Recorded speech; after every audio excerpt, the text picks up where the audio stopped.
يؤتي الحكمة من يشاء. زور مهمة إنسان عاقل بلا جيانة. أما طبعا من ربط بمسائل خير صدق هو زور مهمة إنسان لجيانة حكيم بحكيم. زور مهمة إنسان كاتي باريه بزانت شون سرفيكا. أما كابرايكي تشيني أما خزمة سايق سيارك يكررته. على زور دولة من بو كابرا. لا تشين خط أنا زار منال يا نبي يا أنا نار منال يا منال كان نبي. أما كابرا زور دولة ما يكيك زور دولة من كان لا تشينه. سايقك على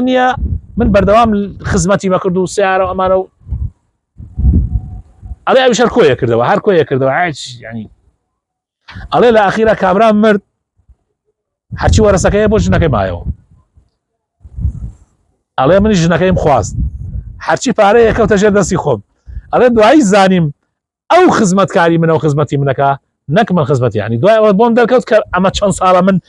أو خدمتي منك فارق وقعدوا بومن ودعاء زانيم خلقك كي زور برزان شوني شيطان كوتو حكمتي نماوا أو بو خلقي تركو يكاتوا يعني شي بو خلقي كو أي من بو كرقيخهم أي كرقيخهم يعني كشي خلقي وتجني أيوتين خلقتر أي بو كشكم كشكت يعني شو كاتا بياوي كيتر بو خوي جوان إخوة كشتيوتين نوان يعني الأخيرة تو قيامتي خوت الفوتان ها قيامتي خوت الفوتان بو دنيا على بعقلتنين كس أويك قيامتي خوي لبيناوي كرة الدنيا خوي نا قيامتيش دنيا خوي لبيناوي دنيا وقيامتي لبيناوي خلق أزاني شون دنيا يعني كابراك كوي كاتو أمن الرزيلي ليك يعني هر لدنيا شيء إصلاحات لبارقيناك بو خلطر كوي كاتو بو دنيا خلق يتر زوري لي اوانشي كورسكت ابن باب زاني نعلت بونير بالرواد من نعلت شيخ ومرجني واشكر بالله لعنت ولا بخوا جوم لي بوت داك اللعنت لحاجي فلان خوزغا امي بكم نكردايتو باوتي خوي تيجي اتر اگر والده مجنيلي وعمل لعنتي بونير دي او كابرايا كسياريكي بلاشي دسكوتو تفوتو زكاه دم تشاو خلقاو لزسانانا قركات سرو جولاك خلقا شن لعنت باوكو دايكيتشي زۆربەی ئەوانەی کە بە عەرەقی ناوچەوانی خۆیان پارە دەرناکەن ئاواکەن بە خەڵک بۆیە خۆشەویستەکانم بەڕاستی حکمت و عاقلی ئەو کەسە ئەوەیە کە کاتێ پارەت هەیە بزانی لەکوێ دەرێکەی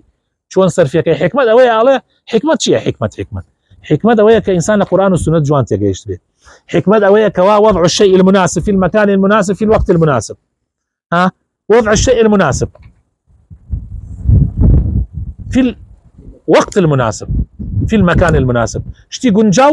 گونجاو لشويني گونجاو لكاتي گونجاو شتي گونجاو لشويني گونجاو لكاتي گونجاو كي هي امي هبي امرو عكسي حكمتي الشياتيه خوشيتي روانيه برد فردا خلقي الشيته بس برد فرنادا خوزقايا بردي فردا خلقي شيته الله الشيت خراوني اني وشيت خراو خلقي اني وشيته بخوا زۆربەی خەڵک حکمەتی نییە ئەمڕۆ يؤتي الحكمة من يشاء خوای تعالی بەخوا نیعمەتە ئەگەر خوا حکمت با بە ئینسان ئەمجا فەرمیێ کەسێ ومن أوتي الحكمة فقد أوتي خيرا كثيرا والله حکمت بە پارەش ناکڕێ برا مشکلەکە ئەوەیە حکمت والله هەر کەسێ حکمەتی پێ بدرێ خێرێکی زۆر گەورەی پێدراوە